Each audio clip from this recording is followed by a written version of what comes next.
task our Director General, Dr. Dakuku Peterside, as he explains about the projects and the steps NIMASA is taking to make sure that safety on Nigerian waters is enhanced. Then we have that concise and detailed report of an event that took place. It was the annual general meeting of the Chartered Institute of Transport Administration. We have that for you too, and lots more. All right, all you have to do is just sit back, relax, and enjoy as we unravel to you NIMASA this week.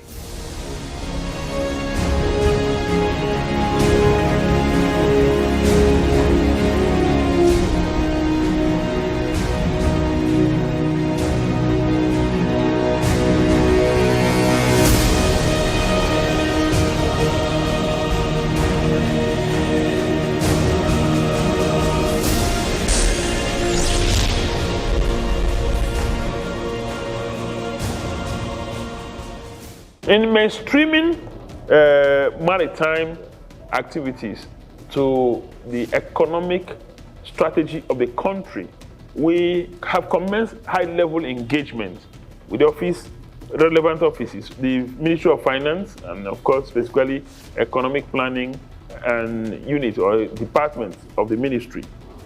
And what we're trying to do is to get the planners of our economy to understand the importance of the blue economy and the maritime sector and mainstream it in planning for our country on the short-term, medium, and long-term basis. It's only when we factor the contribution of the blue economy and plan for it that we can maximize the benefit inherent in the blue economy.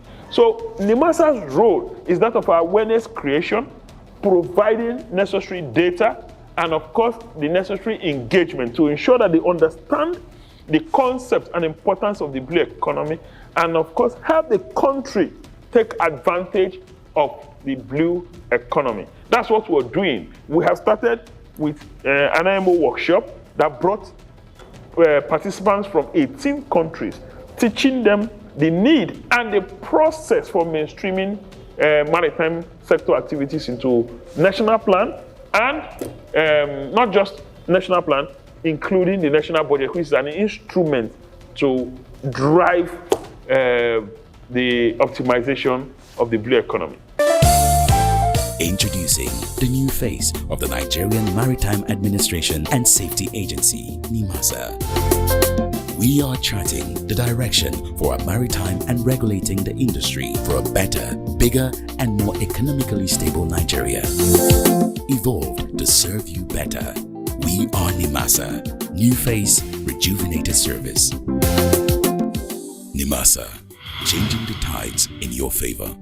The Chartered Institute of Transport Administration, CIOTA. Now, they had their annual general meeting last week. It was a wonderful event. Now, the good thing about the event is that they came up with policies and proposals on how they can enhance transport administration in Nigeria. Now, I'm not going to tell you anything because I would like you to see and hear for yourself at CIOTA's annual general meeting.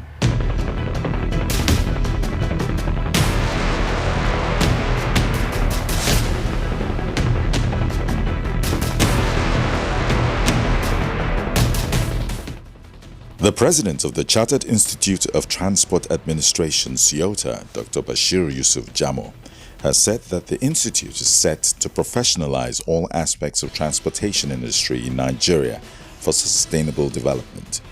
Dr. Jamo said this at the opening of a 3-day National Transportation Summit organized by CIOTA at Yaradua Center in Abuja with the theme Unlocking the Potential of Transportation for Sustainable Development.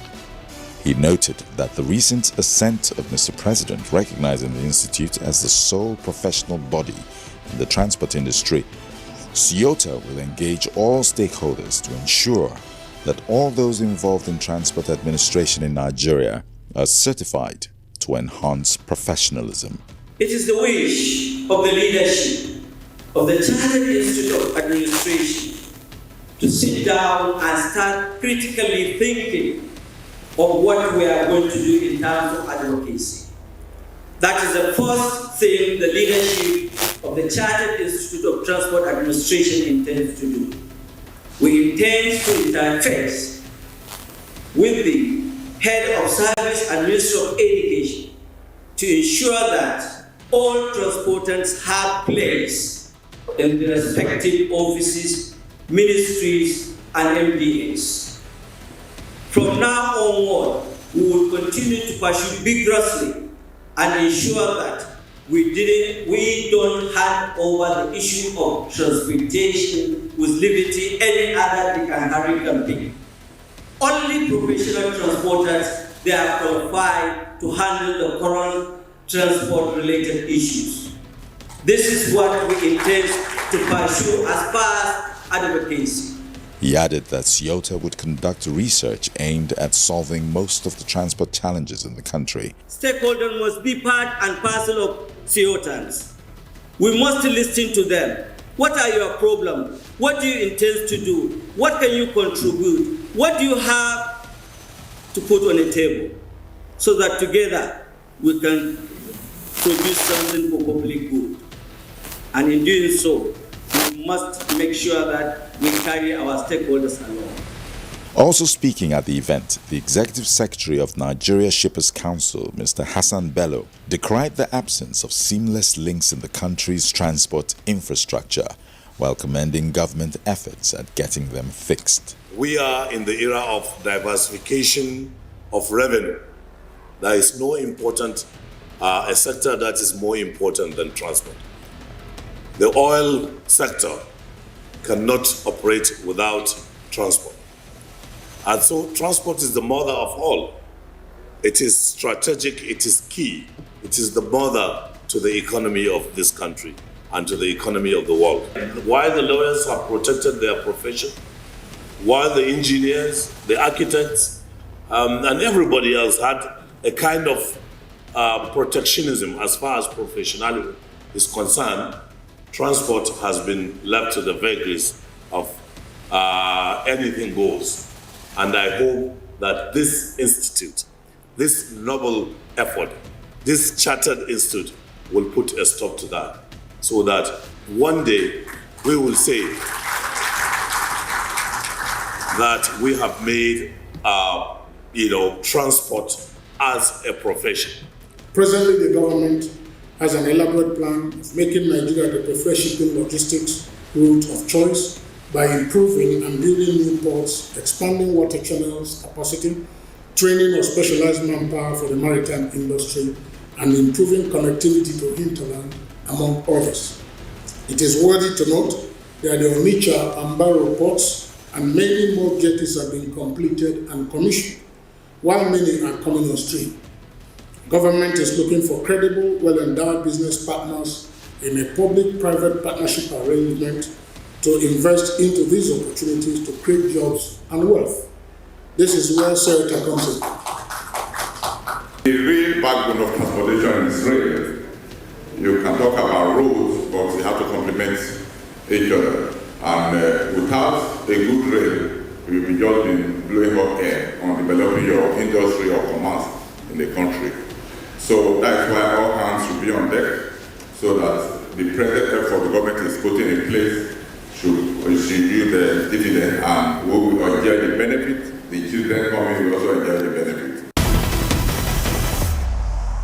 By the very nature of women, we are social beings. We must move from one point to the other. The Director General of NIMASA, Dr. Dakuku Peterside, and Professor Pat Utomi were amongst eminent Nigerians who addressed issues in the transportation sector in Nigeria at Ceuta. They both made a strong case for effective intermodal transport system for Nigeria and more investment in research. We need to change in the education we get in managing or administering transportation.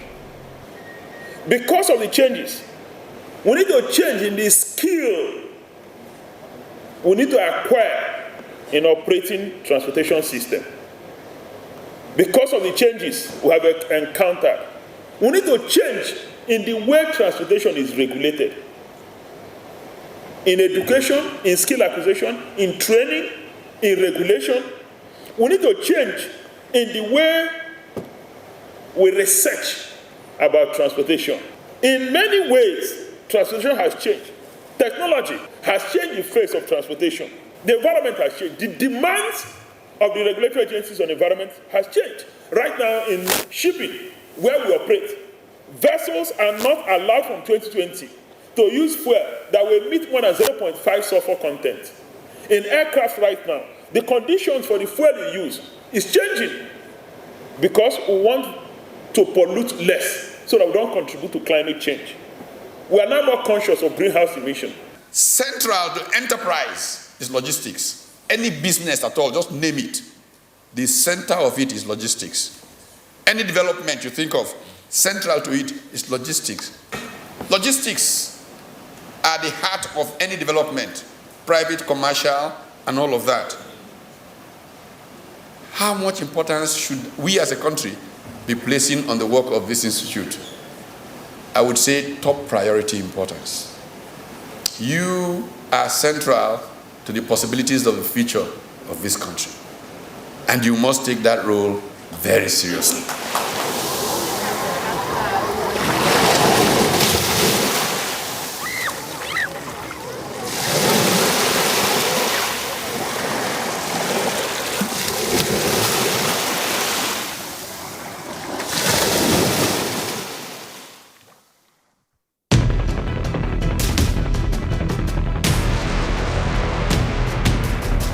Who is contesting the election is the country.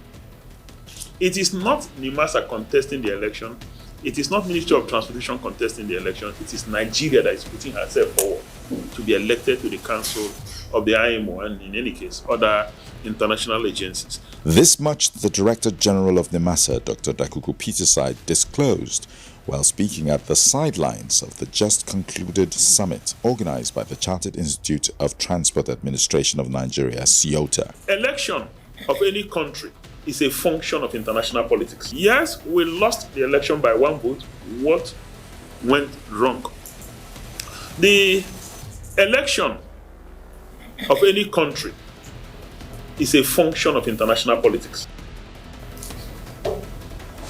It's not, in the specific case of IMO, it's not a function of what the maritime administration of the country does or did not do. Speaking further, he noted that Nigeria's recent experience at the International Maritime Organization IMO Category C Council elections, losing by just a vote, has given the nation a broader understanding of how politics dictates countries' positions in the council.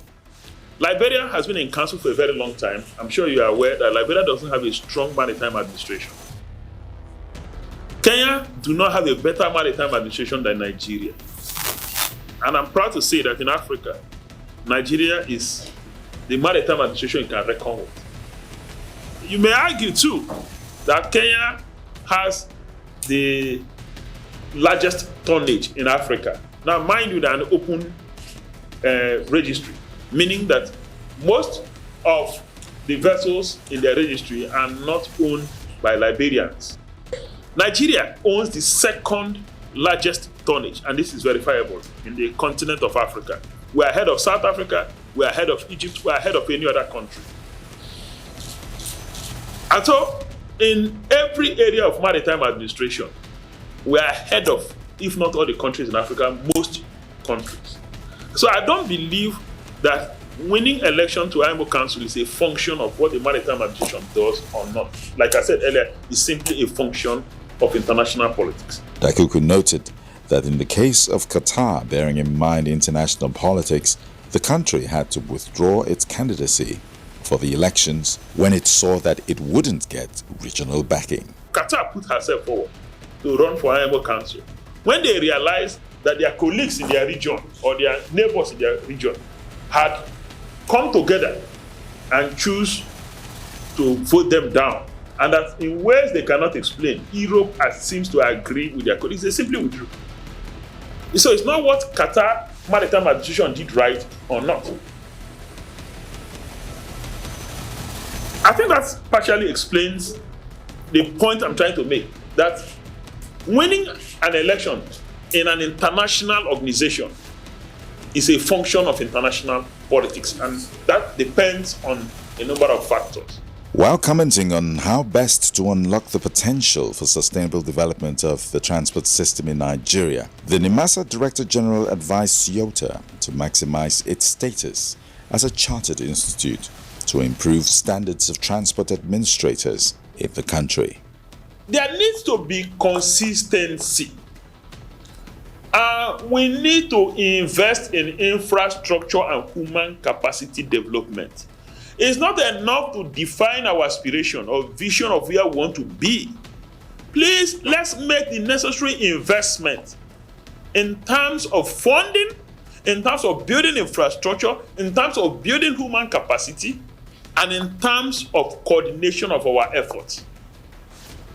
Those are the things we need to do.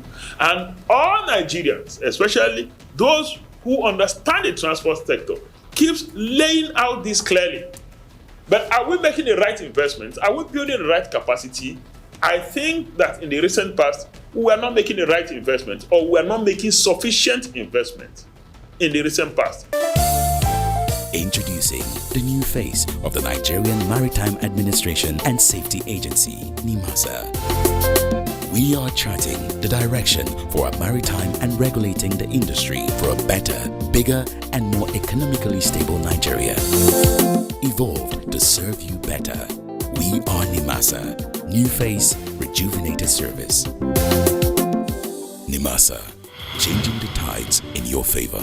All right, let's talk about our highlight series. Now, last week we told you about the maritime projection, and this week we're going to talk about what happened on Seafarers' Day.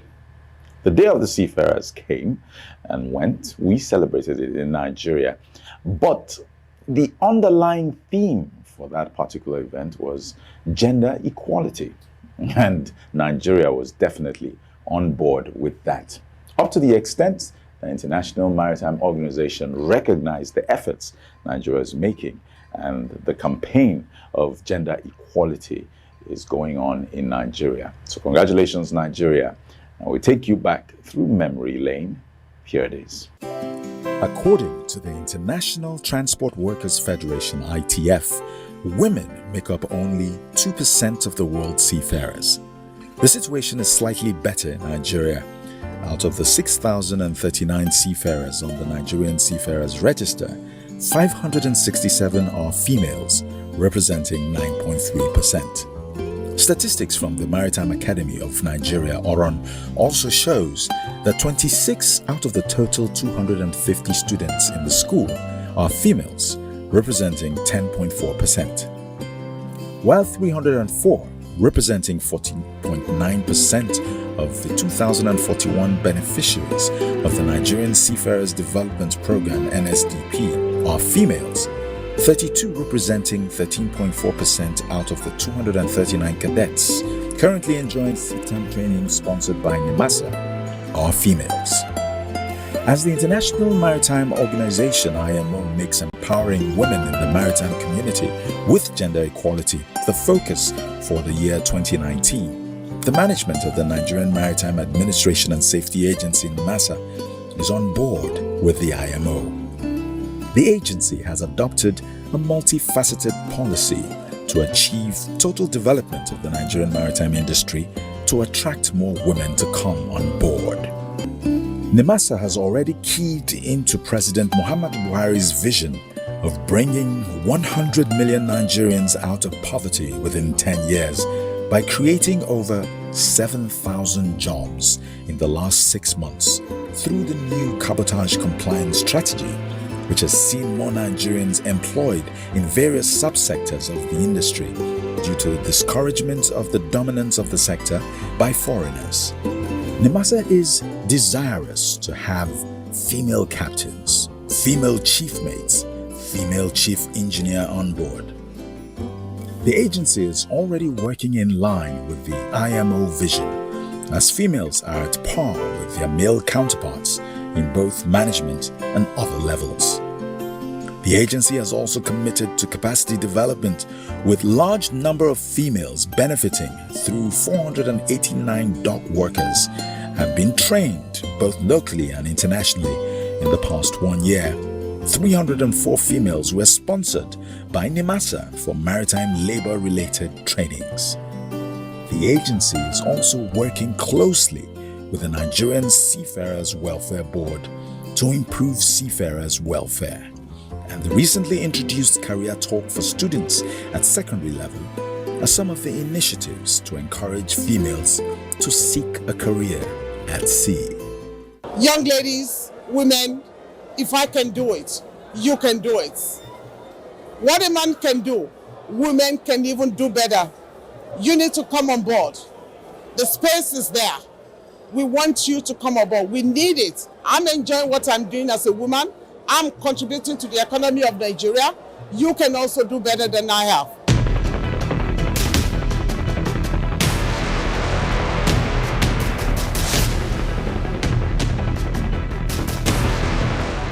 We are very grateful for IMO for making it the theme for 2019, the gender issue, which everybody keyed into it. We are also happy that even the Ministry of Transportation, they keyed into it, and all the programs that have been going on this year has been centered around the gender issue. WISTA President Mrs. Mary Hammond talking to NIMASA this week in Abuja during the Ceuta Summit. WISTA holds its annual business luncheon with the theme Balancing the Gender Gap in Maritime Participation, and the president assured Nigerians that the body is committed to encouraging female gender participation in the maritime sector based on merit. This year's business luncheon is where we are going to celebrate our 25th year in the industry as an association, and we are going to launch our annual magazine. WISTA was formed in 1974 at a coffee shop in London to advance the cause of women in the maritime industry and Nigeria, and the group since inception has been actively involved in championing and promoting women participation in the maritime sector. We are patrons working against corruption in the name of awareness. We're delighted to be part of this very great event, joining the EFCC and other well-meaning Nigerians to work against corruption. At this point in time in our life as a country, it is very important that we all realize the harm corruption does to the economy and the nation. And if we all come together, I'm sure we will collectively fight the monster. And we've come to the end of another great episode of NIMASA This Week. All right, so our highlight series will still continue. We have a lot of stuff that you must have forgotten that we achieved in the Nigerian maritime industry this year. In preparation for 2020, we are looking at it with hope that all the activities that we did will lead up to a better Nigerian maritime industry in 2020. Thank you very much for watching. We'll be back next time on the program. Now, you must be wondering where Cordelia is. Well, Cordelia went on circumnavigation of the earth, and she's still on that voyage. But I suspect that her ship will be berthing very soon. Thank you for watching.